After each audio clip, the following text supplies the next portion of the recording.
Africa Content TV. Ìwọ ló sáré látẹ̀kùn tó ìdè Ìbàdàn torí ìdáyé kọ́rẹ́nsì. A máa ṣe fún ẹ Bòkúdà. Ẹ lọ ṣe fún Bòkúdà káwọn ó kárẹ̀ ọmọ mi.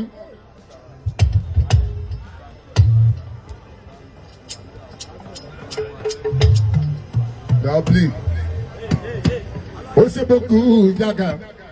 City báyìí ìwọ ló ń pè ìwọ lójú ọmọ táyé ó wá sáyé láti Èkó tó ìdè Ìbàdàn 120 kilo báwo ló ṣe ṣe gan.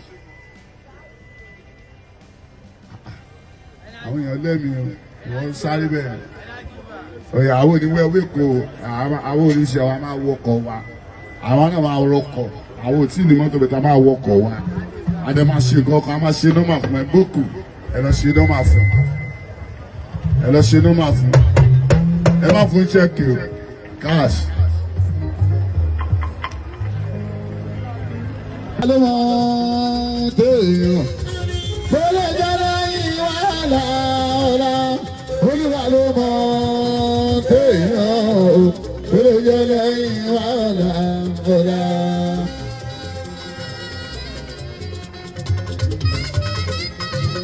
Olúwa ló mọ ẹni tó ń fẹ́ ní fún rere. Bọ́dà bá ṣeré, a sì gún ẹ o. Táyé orí tí ó gbòdì kò ní kó tóbi.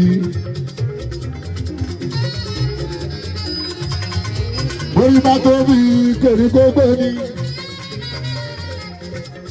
Orí bá gbòdì lọ́wọ́ lọ. Bèrè lọ́wọ́ orí ẹ̀ o. Àdúrà ló ń gbà agbára kan.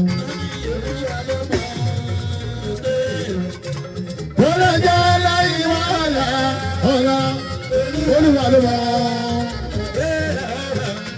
Bọ́lá jẹ́ láyé wàhálà ọ̀la ọ̀la.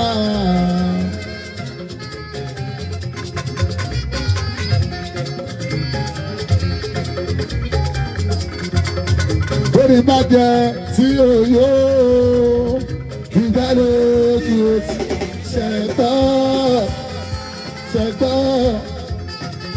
Orí bá jẹ tí o yó ìdálé kí o ti ṣẹ̀tọ́. Tóbi sí ojú àtọ̀dàlẹ̀ ọ̀dàlẹ̀ wọ̀nyí o tọ́bẹ̀ ti bù yìí ṣubú. Ojú àtọ̀dàlẹ̀ ọ̀dàlẹ̀ wọ̀nyí o tọ́bẹ̀ ti bù yìí ṣubú.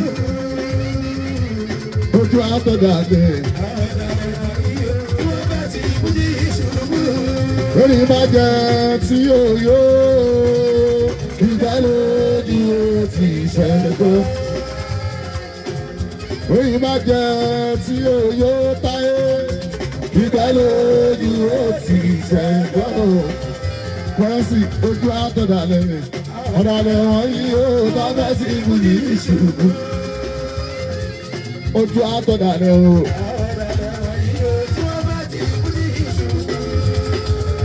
Ẹni bá ń bá fújì jẹ́ tó ń bá fújì tó tún bá sí fújì ṣubú débí sí láì ṣe mi àkọ́dé ẹlẹ́dà sí ìlú Àyìndé bọ́ọ̀lù sí Àyìnlá ẹlẹ́dà kéwà àmì wọn.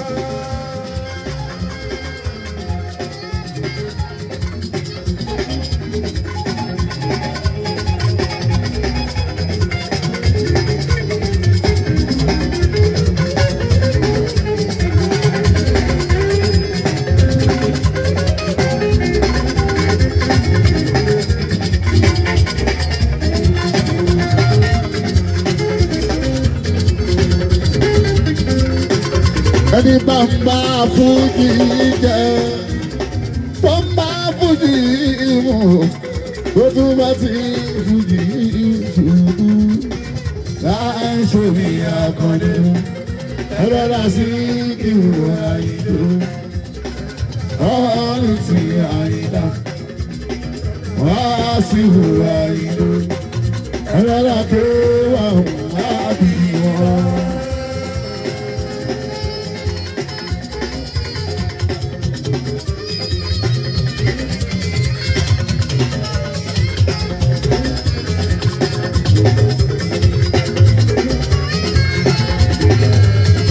Gbogbo ìbára sí ikú òmìnira bẹ̀rù ara mi. Ẹ̀rọ ayé àbá mi jẹ́ ẹ̀jẹ̀ ọ̀gáná.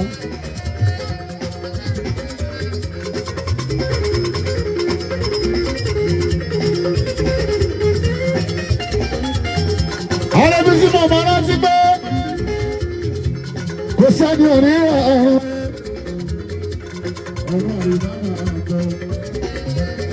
Kò sẹ́ni òníra ọ̀run. Ọ̀run àrèmá máa bọ̀.